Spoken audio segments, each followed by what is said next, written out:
Go. Game 4 of the Eastern Conference Finals. This is Across the Board with Jeff Grant here at SBRforum.com.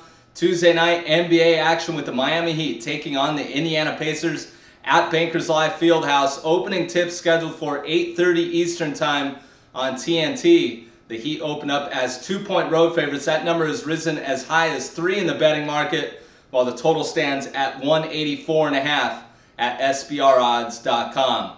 The Heat have taken control of the series, 2-1 series advantage after a convincing 114-96 victory as 2-point road favorites in Game 3 Sunday.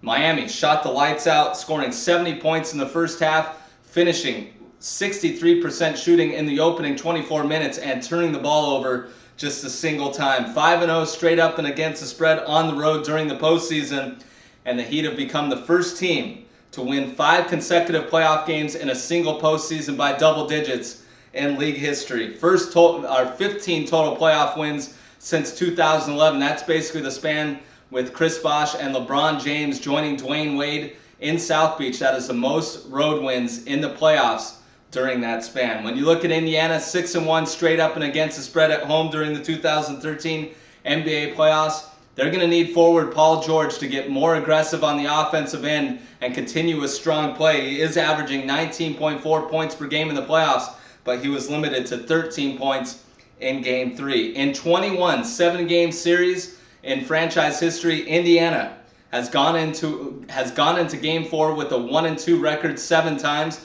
They've dropped all 7 of those series, so if you're looking to play the series price, I know it's a hefty price with Miami. You got to like that trend. 9-1 when leading at halftime, the Pacers during the postseason. 0-5 when trailing.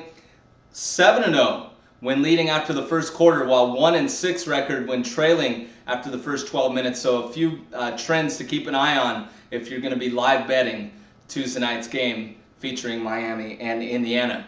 From a sports betting trend perspective, there is one that stuck out to me that really demonstrates that the Heat are really rolling offensively, and when they do, they are very tough to beat. 11-0 straight up, 10-1 against the spread after 3 or more consecutive overs, while the Indiana Pacers are 5-5 straight up and against the spread in the same exact situation since the start of the regular season. I think the Heat have really gotten on a roll right now. I think Eric Spoelstra, the head coach, is making better moves than Frank Vogel on the other end, and I think that's going to be the difference here. Once this team gets rolling in a playoff series and makes the necessary adjustments, they're very tough to beat. So I'm going to go Miami Heat -2.5 against Indiana in Game 4 Tuesday night. This has been another edition of Across the Board here at SBRforum.com, and follow me on Twitter at Jeff Grant Sports.